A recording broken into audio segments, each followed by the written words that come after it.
Welcome back to my channel, and today I'm going to show you how to make a very simple and quick pasta. So gather your ingredients. You need today celery, mint or spearmint, a little bit of chlorella powder, hemp seeds, avocado, some lime or lemon and cucumbers, and also some salt, and we're going to use our blender. So if you have a fast speed blender, that's perfect. Any simple other blender works too. So this recipe is from my book, Raw Vegan Recipes for everyone, not only for raw vegans. And I'm going to make half recipe. So I'm using 4 cucumbers and half avocado, half a cup lime, a stalk of celery, actually a quarter cup lime, a stalk of celery, mint leaves, just, you know, a handful, and some salt to taste and ice cubes. Now I already went ahead and I'm gonna show you how to make the noodles. So if you're already into raw vegan cooking, you know has been a trend for the past over 10 years. So this is a very simple one. We used to have the big and bulky ones. We really still have to work hard. This one lies easy in your hand, and you have the choice between thick or thin noodles. So I did the thicker version. So I just want to demonstrate this with the same side. Thicker noodles, because the cucumbers are very watery, so it's better to take the thick side, I think. So you see, it doesn't take much time. Often when we're thinking about making these vegetable pastas, we're thinking, oh my god, so many carrots or beetroots or cucumbers, and yeah, it's a bit of a work, but I would say for 4 of those you need maybe 7-8 minutes, so it's going real quick and easy. And the little leftover that actually just fell into my lemon, you can simply leave it inside there.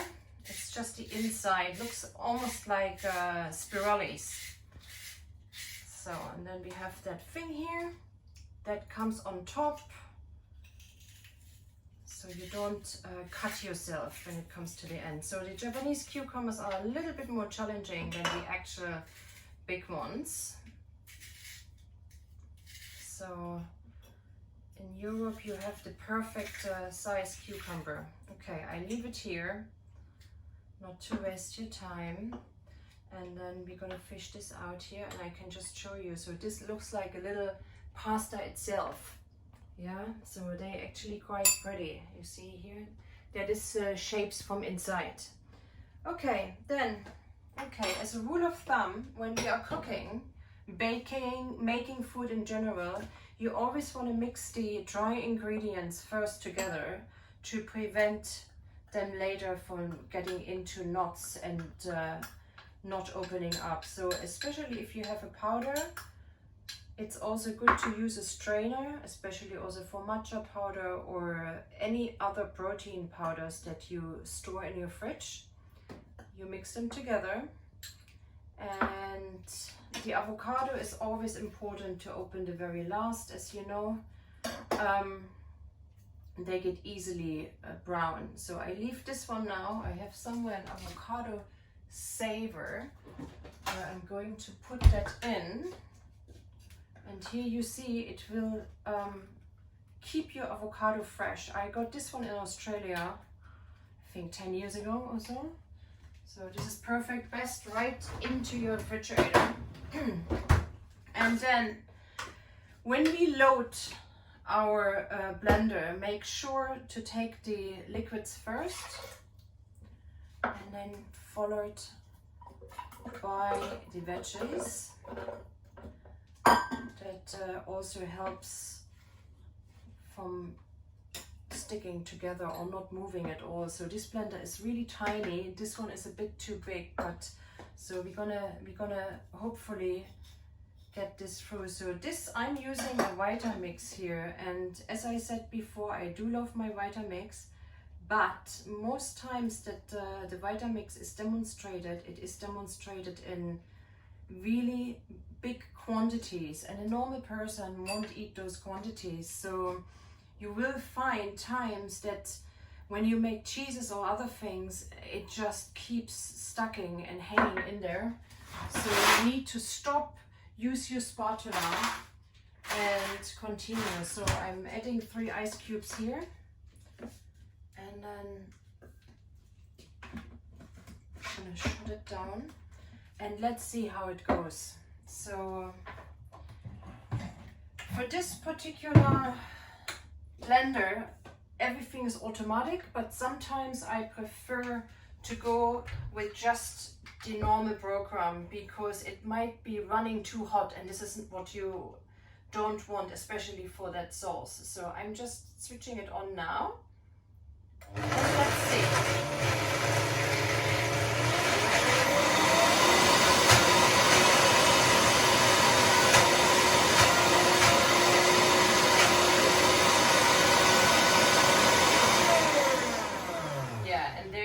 The example, so you might have to shake it one time or even add a little bit of water. So that's a good demonstration actually.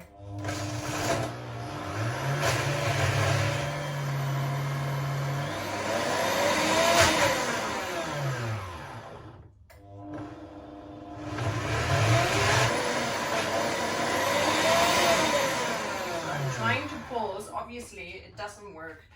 So we need to add a little bit of water here. So I'm gonna go ahead and add a little bit of water. And remember, so this can happen with many other things, like when we use nuts or when we use sun-dried tomatoes. So just add a little bit of water, it doesn't hurt. And then take your spatula, go inside, and then just continue. Don't let it run too long because it will overheat and this is not good for your machine. So let's try that again. Okay.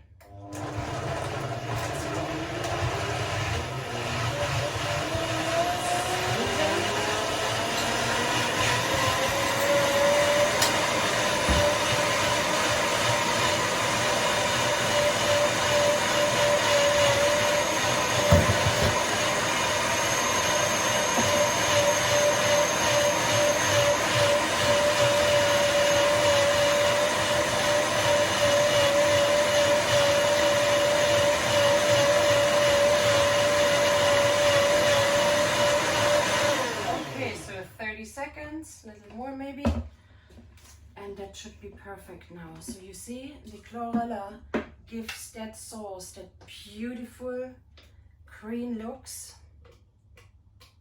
and makes it nice and attractive for the eyes. And then in this point you can just take your chopsticks and mix it under. So this can be eaten right away, or it can also just be put for half an hour into the refrigerator. So then we like to top with a little bit of sesame salt. So this is a mixture of black sesame and sea salt. Now before I let you go, I like to give you a little hint or tip. Often we can only purchase mint either in a very small packed plastic thing that already looks very unhealthy and often brown, or you get the big bulk ones. So unless you make a limonana, which you also can find a recipe in my book, or maybe another mint sauce, it's always going to be too much. Now you can take that whole bunch and just place it on your refrigerator, and eventually it will turn out like this. So it's dried mint, and then you can go ahead and make either an infused water, which won't look like this. So an infused water will stay just sort of white-ish, and that one is just we brewed yesterday night a tea. However, I hope you enjoyed this recipe. Subscribe to my channel, and my book is available in English, German and Japanese, also as an ebook version.